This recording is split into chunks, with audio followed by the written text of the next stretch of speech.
Crystal Gale solía describirse a sí misma de una forma que la mayoría de la gente nunca se atrevería a decir en voz alta. Se llamaba a sí misma el accidente. No como una actuación, no como una frase elaborada para despertar simpatía, sino como algo que había asimilado en silencio mientras crecía la menor de 8 hermanos en una cabaña de mineros del carbón de Kentucky, donde la supervivencia era lo primero y todo lo demás lo segundo. Mucho antes de que el mundo la conociera por la imagen, por la voz, o por los 61 centímetros de pelo que más tarde se convertirían en su firma, era solo una niña en una casa donde las comidas eran escasas, los inviernos implacables, y la pérdida llegaba antes de lo que nadie debería entender. Nació Brenda Gale Webb el 9 de enero de 1951, en las duras e implacables colinas de Kentucky. El lugar era Butcher Hollow, un nombre que ya cargaba con el peso de la vida que albergaba.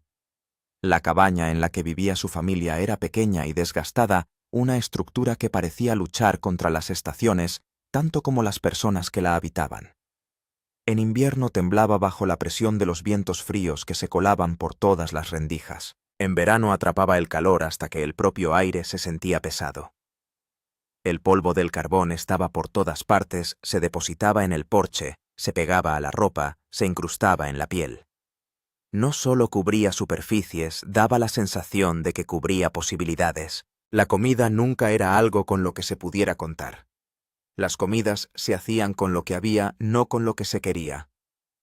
Alubias finas, pan de maíz, sobras que se estiraban más de la cuenta y cualquier verdura que se pudiera sacar de las colinas circundantes. No había baño interior, solo una letrina en la parte de atrás, y en las noches más frías la familia se reunía apretada bajo los edredones, los cuerpos apretados unos contra otros, mientras el viento de fuera hacía un ruido que parecía casi humano, como si también buscara calor. Como llegó en un momento en que sus padres ya estaban agotados, ya desgastados por años de lucha.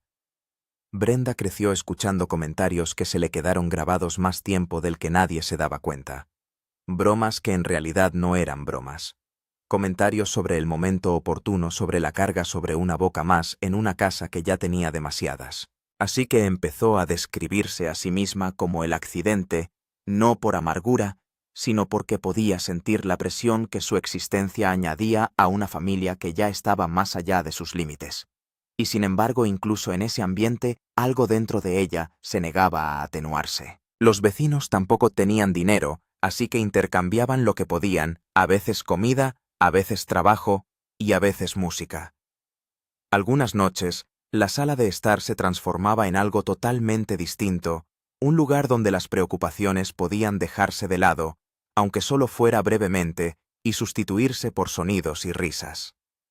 Brenda apenas se mantenía firme sobre sus pies, aún estaba aprendiendo a mantener el equilibrio, pero cantaba de todos modos. Y cuando lo hacía los adultos la escuchaban de un modo que les hacía sentir que su voz era algo más que un sonido.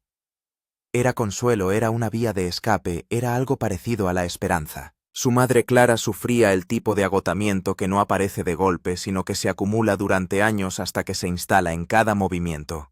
Sus manos envejecían más rápido de lo que deberían, desgastadas por el trabajo constante. Su padre Melvin, conocido por todos como Ted, entraba en las minas día tras día. Lo hacía porque tenía que hacerlo. 8 hijos seguían necesitando comer. Las minas le daban un sueldo, pero también le daban algo mucho más permanente. El polvo llenaba sus pulmones lentamente sin descanso hasta que se convirtió en parte de él. Cuando Brenda tuvo edad suficiente para recordar con claridad la respiración de su padre, ya era dificultosa. Su tos resonaba por toda la casa con tanta frecuencia que se convirtió en parte de su ritmo. Los trapos que utilizaba para taparse la boca salían manchados de negro. Era fuerte, pero la fuerza no podía deshacer lo que las minas habían hecho. Solo le permitía soportarlo un poco más. Entonces, todo volvió a cambiar. Las minas cerraron, y con ellas desapareció la frágil estabilidad de la que dependía la familia. Sin ingresos, empaquetaron lo poco que tenían y se trasladaron a Wabash, Indiana, persiguiendo la promesa de un trabajo en una fábrica y la esperanza de que los médicos pudieran ayudar a Ted. El nuevo lugar era diferente en todos los sentidos. Las colinas habían desaparecido. Los arroyos habían desaparecido. La sensación de familiaridad había desaparecido. En su lugar había calles llanas, casas apretadas y una especie de soledad que resultaba desconocida pero igual de pesada. Brenda intentó adaptarse. Su acento se suavizó a medida que intentaba encajar para no destacar de forma que llamara la atención. Pero la pobreza no desaparece solo porque cambie el escenario. La comida seguía siendo escasa, la ropa seguía remendada y desgastada. Y el silencioso sentimiento de vergüenza la seguía a la escuela enseñándole pronto a mantener la cabeza gacha y las emociones aún más bajas. Entonces llegó el momento que lo cambió todo. En 1959, Ted se desplomó a causa de un derrame cerebral masivo. Brenda solo tenía 8 años. Un momento su padre estaba allí. Al siguiente ya no. La pérdida no solo dejó un espacio en la casa, sino que alteró todo el sentimiento de la misma. Algo que ya había sido frágil ahora se sentía hueco de una forma que ella aún no tenía palabras para describir. Después del funeral, ocurrió algo inesperado. No lloró. No porque no sintiera la pérdida, sino porque su dolor se replegó sobre sí misma, encerrándose donde nadie más pudiera verlo. Se manifestó de otras maneras en manos inquietas, en hábitos nerviosos que no podía controlar, en morderse las uñas hasta que sangraron. Se volvió más callada, más retraída, como si hablar demasiado pudiera hacer que algo en su interior se rompiera. Clara hacía lo que podía. No podía permitirse el lujo de derrumbarse. Aún había niños en casa, aún había facturas que pagar, aún había una vida que debía seguir adelante. Trabajaba constantemente aceptando trabajos agotadores y a menudo ingratos, haciendo lo que fuera necesario para mantener unida a la familia. Brenda lo observaba todo: los madrugones, los pasos cansados, la determinación silenciosa. Y sin darse cuenta, empezó a comprender algo que la acompañaría el resto de su vida: que el amor a menudo se parece al sacrificio, que la resistencia puede ser una forma de fortaleza. Mientras todo esto sucedía, un miembro de la familia parecía existir en un mundo completamente distinto. Loretta Lynn ya avanzaba hacia la fama, ya construía una vida muy alejada de la que Brenda conocía. 19 años mayor, casada, joven, pisando los focos, se convirtió a la vez en un motivo de orgullo y en una figura distante. Para Brenda, seguía siendo una hermana, pero también algo más grande, casi inalcanzable. Esa distancia dejó un vacío. El tipo de vacío en el que podría haber estado la orientación. El tipo de espacio en el que una hermana menor busca consuelo y en su lugar encuentra silencio, no por negligencia, sino porque la vida las había arrastrado por caminos completamente distintos. Y más tarde, cuando Brenda empezó a dedicarse a la música en serio, ese vacío se transformó en algo más complicado. Cuando la industria se fijó en ella, no la vio primero. La vio en relación con otra persona. No la presentaron simplemente como ella misma. La presentaron como la hermana pequeña de Loretta. La compararon antes de que tuviera siquiera la oportunidad de ser escuchada en sus propios términos. La midieron con un rasero que ella no había elegido. Loretta la ayudó, y esa ayuda provenía de un lugar de genuino cuidado. Pero conllevaba un peso. La misma conexión que abría puertas también hacía más difícil atravesarlas sin verse definida por ella. Esa tensión no siempre salía a la superficie públicamente, pero vivía silenciosamente en segundo plano, dando forma a cómo Brenda se veía a sí misma y cómo la veían los demás. Con el tiempo algo cambió en su interior. Se cansó de intentar encajar en un molde que ya estaba lleno. Cansada de parecer alguien que no era. Cansada de oír que cualquier éxito que alcanzara pertenecía al menos en parte a otra persona. Así que tomó una decisión que lo redefiniría todo. Se alejó de las expectativas. Dejó de perseguir un sonido que no era el suyo. En su lugar se inclinó por lo que le salía de forma natural. Una voz más suave, más tersa, más controlada, algo que no intentaba competir sino crear su propio espacio. Esa elección marcó el comienzo de su verdadera vida, no la moldeada por las circunstancias o las comparaciones, sino la construida a partir de su propia identidad. A los 1974, ya llevaba años grabando canciones que se asemejaban demasiado al estilo de su hermana. Incluso a los profesionales del sector les costaba separarlas. Su éxito inicial con canciones como I've Cried the Blue Right Out of My Eyes demostró que podía sobrevivir dentro de ese marco. Pero sobrevivir ya no era suficiente, porque sobrevivir significaba permanecer en la sombra. Y había llegado a un punto en el que eso ya no era algo que estuviera dispuesta a aceptar. Cuộc trò chuyện này sắp chậm giới hạn, mỗi cuộc trò chuyện có không gian lưu trữ tin nhắn giới hạn. Hãy bắt đầu cuộc trò chuyện mới để đảm bảo độ chính xác cho các câu trả lời hoặc nâng cấp để tăng dung lượng bộ nhớ. Nâng cấp. Así que se alejó de ese tinglado y firmó con United Artists, a pesar de que algunos murmuraban que era un error. Ese movimiento lo cambió todo porque la colocó con el productor Alan Reynolds, que escuchó lo que otros ignoraban. Le dijo la verdad de una manera sencilla. Su voz era demasiado suave para el molde tosco que le daban. Así que le dieron forma a un nuevo sonido más suave y más apto para la radio. El tipo de sonido que hacía que la gente tradicional pusiera los ojos en blanco. Sin embargo, ese sonido le sentaba como un vestido que estaba destinada a llevar. Al principio el cambio no parecía un milagro. Las primeras canciones no explotaron de la noche a la mañana, pero entonces llegó de nuevo Wrong Road e hizo algo importante. Demostró que ella no era un clon. Subió en las listas de éxitos y se mantuvo en ellas el tiempo suficiente para que la gente dejara de hablar de Loretta por un minuto y empezara a escuchar a Crystal. Ese fue el verdadero cambio. Porque una vez que un oyente te escucha como tú, no te quiere como nadie más. Entonces llegó la canción que lo selló. No golpeé hacer mis ojos marrones azules. No solo tuvo éxito, se extendió. Cruzó líneas que debían permanecer cerradas. Country y pop, Nashville y más allá. Se convirtió en el tipo de canción que suena tan a menudo que empieza a parecer que siempre ha estado ahí. Y cuando ganó un Grammy por ella, el mensaje se hizo imposible de ignorar. La chica de suelos sucios y ropas remendadas no visitaba los focos. Después la historia siguió avanzando como un río que por fin encuentra su cauce. Se sucedieron un éxito tras otro. La gente dejó de decir la hermana pequeña de Loretta y empezó a decir Crystal Gayle. Construyó un legado que se sostenía sobre sus propias piernas y lo hizo con la misma garra que aprendió en aquellos primeros años en los que nada estaba garantizado.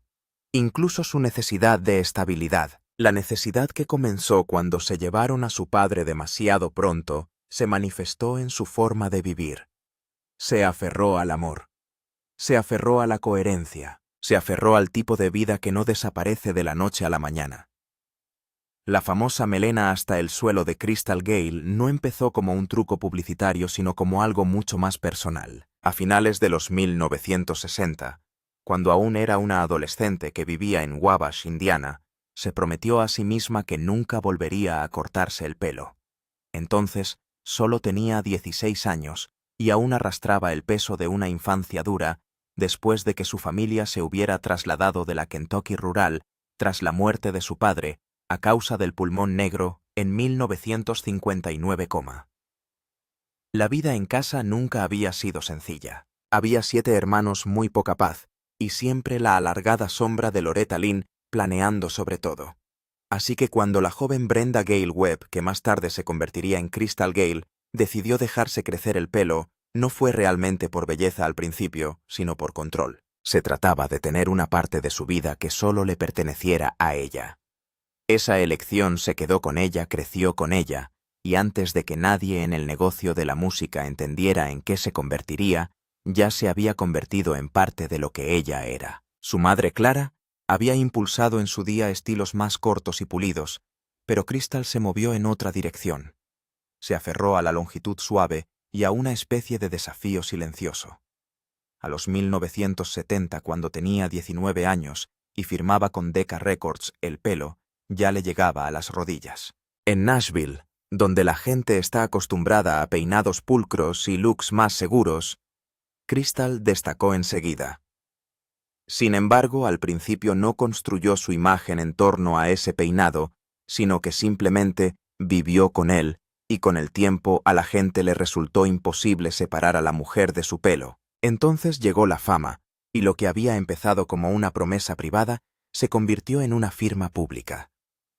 Tras su gran éxito con Don't It Make My Brown Eyes Blue, en 1977, la imagen se hizo inolvidable.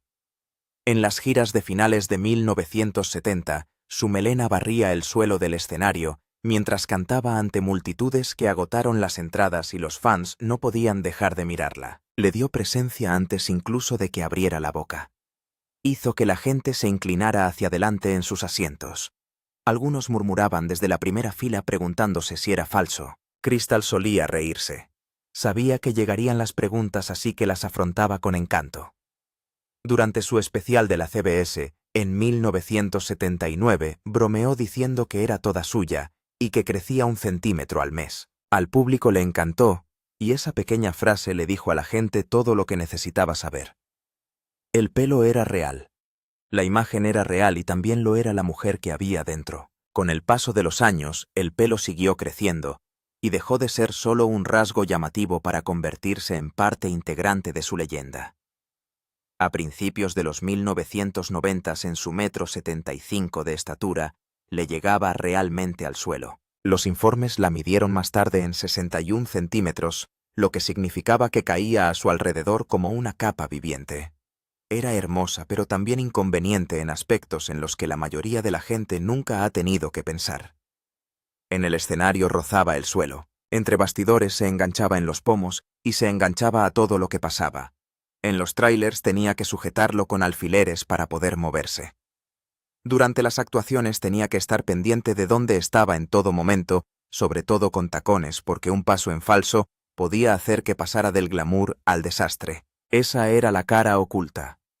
Lo mismo que hacía que la gente se quedara boquiabierta, también le hacía la vida más difícil cada día.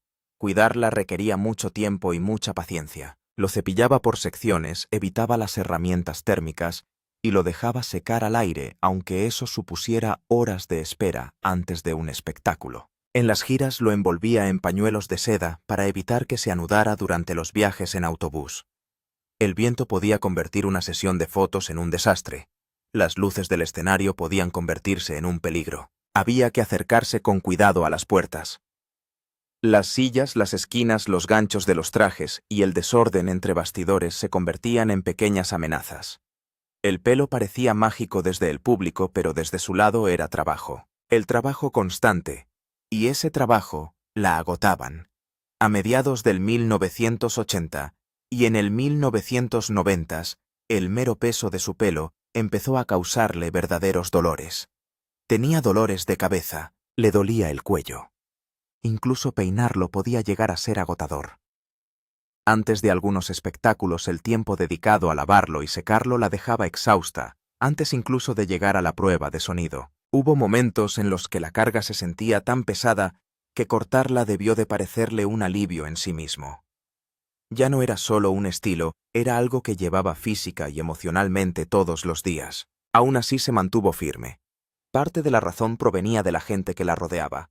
Sus fans se habían unido a ella. Su imagen estaba tan ligada a él que la idea de cortárselo les parecía casi impensable, y la voz más fuerte de todas procedía de su propia casa. Cuando pensó en cortárselo, su hija se opuso de inmediato. Para su hija, cortarse ese pelo significaría desprenderse de algo más grande que la apariencia. Significaría cortar ella misma un trozo de Gale de cristal. Aquella respuesta se le quedó grabada, y una vez más, las tijeras se detuvieron. Recortó los extremos año tras año, pero nunca renunció al símbolo. Eso es lo que hace que la historia de su cabello sea tan poderosa. Nunca se trató solo de longitud, nunca se trató solo de belleza. Fue una promesa adolescente. Luego una marca pública. Luego una carga. Después fue una prueba de lealtad a sí misma. Sobrevivió a los contratos discográficos, a los cambios de tendencias, a las distintas épocas musicales e incluso a los cambios en la forma en que la industria miraba a las mujeres. Cuando se subió a los grandes escenarios en los últimos años, la gente seguía fijándose en ella antes que en casi cualquier otra cosa. Incluso cuando otros artistas la honraban. Incluso cuando las multitudes rugían por su voz y sus canciones. Las cámaras volvían una y otra vez a ese río de pelo imposible. A veces parecía brillar casi tanto como la propia carrera, y sin embargo la verdad más profunda es que el pelo solo llegó a ser tan icónico porque la propia Crystal le dio un significado. Convirtió la inconveniencia en identidad. Convirtió el dolor en persistencia. Convirtió algo privado en algo inolvidable. Por eso la gente nunca dejó de hablar de ella. No fue solo por mucho tiempo. Duró, y al durar, le dijo al mundo algo importante sobre ella. Podía cargar con más de lo que la mayoría de la gente sabía. Esa fuerza silenciosa tampoco empezó con la fama. Comenzó mucho antes en la pérdida. Crystal Gayle nació, Brenda Gayle Webb, el 9 de enero de 1951 en Paintsville, Kentucky. La menor de 8 hermanos. Su padre Melvin Ted Webb trabajaba en las minas de carbón, y el trabajo fue destruyendo poco a poco su salud. La familia vivía con la pobreza, la inestabilidad y la presión constante de la supervivencia. Cuando aún era una niña, se trasladaron al norte a Indiana con la esperanza de encontrar mejores condiciones y mejores oportunidades. Pero la mudanza no borró lo que vino después. Su padre murió cuando ella era muy joven, y esa pérdida se instaló en el centro de la familia. El hecho de que su Crystal fuera la más joven no hizo sino ahondar la soledad. Uno a uno sus hermanos mayores se iban adentrando en sus propias vidas, sus propias luchas y sus propias ambiciones. Algunos perseguían la música, algunos perseguían la distancia. Otros simplemente desaparecían en la edad adulta, mientras ella aún intentaba comprender qué era la infancia. La casa que debería haberse sentido llena de repente podía sentirse vacía, y en ese silencio la música se convirtió en su refugio. Dio forma a sentimientos para los que no tenía palabras. Le proporcionó un lugar donde poner el dolor sin tener que explicarlo. Ese hábito la acompañó el resto de su vida. Mientras el público veía gracia, pulcritud y calma, ella solía llevar bajo el brazo un dolor privado. Las pérdidas familiares se sucedían. El dolor no cesó solo porque llegara el éxito. Su hermano Jota Lee Webb luchó duramente, y la familia también tuvo que cargar con ello. Otras muertes se sucedieron en años posteriores, y con cada una Crystal parecía responder de la misma manera. Lloraba, y luego volvía al escenario. Lloraba en privado, y luego se ponía de pie ante los focos como si no hubiera pasado nada. No era frialdad. Había aprendido muy pronto que la vida no se detiene ante la angustia, así que siguió adelante aunque su corazón estuviera encogido. Esa misma pauta se repitió en su carrera. Incluso después de entrar en el mundo de la música, la aceptación no fue fácil. Al principio la presentaron con el nombre que ya todos conocían. Era la hermana pequeña de Loretta Lynn. Esa etiqueta le abrió una puerta, pero también la atrapó en un espacio muy estrecho. Al principio la industria intentó moldearla como una versión de Loretta. El sonido iba en esa dirección.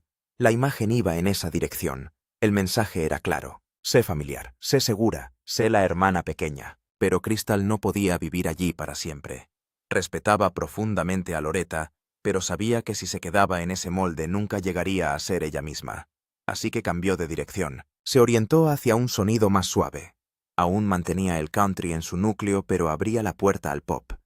Ese cambio lo cambió todo. Canciones como Wrong Road Again insinuaban lo que se avecinaba, y entonces estalló Don't It Make My Brown Eyes Blue. De repente ya no estaba a la sombra de nadie. Estaba creando un sonido propio. Sin embargo, el éxito tuvo un extraño coste. Los puristas del country pensaban que se había acercado demasiado al pop, y los oyentes del pop a veces la consideraban demasiado country. Ganaba, pero también estaba atrapada entre dos mundos. Ese lugar intermedio la moldeó más de lo que la gente cree. Desde fuera parecía glamuroso. Tenía los vestidos de gala, el pelo largo, las apariciones en televisión, las canciones de éxito y una reputación cada vez mayor. Pero en su interior siempre había tensión. Intentaba protegerse de la pena de la comparación, del juicio de la industria y de la presión de parecer siempre indemne a todo ello. La imagen pulida funcionó, pero también se convirtió en una armadura. Le ayudó a estar allí de pie sonriendo mientras cargaba con cosas que la mayoría de la gente nunca vio. A través de todo eso, una relación le dio un suelo firme. Mucho antes de las grandes giras y los discos de platino existía Bill Gatzimos. Su historia comenzó en el Instituto de Wabash, Indiana, antes incluso de que Crystal Gayle fuera Crystal Gayle para el mundo. En aquel momento aún era Brenda Gayle Webb, aún joven, aún tímida, aún encontrando su camino. Bill no se sintió atraído por la fama porque la fama aún no había llegado. La conoció antes de la imagen, antes del éxito, antes de la presión. Permanecieron juntos durante esos primeros años de incertidumbre, y cuando se casaron en 1971 se adentraron en un futuro que ninguno de los dos podía predecir. La carrera de Crystal no había hecho más que empezar.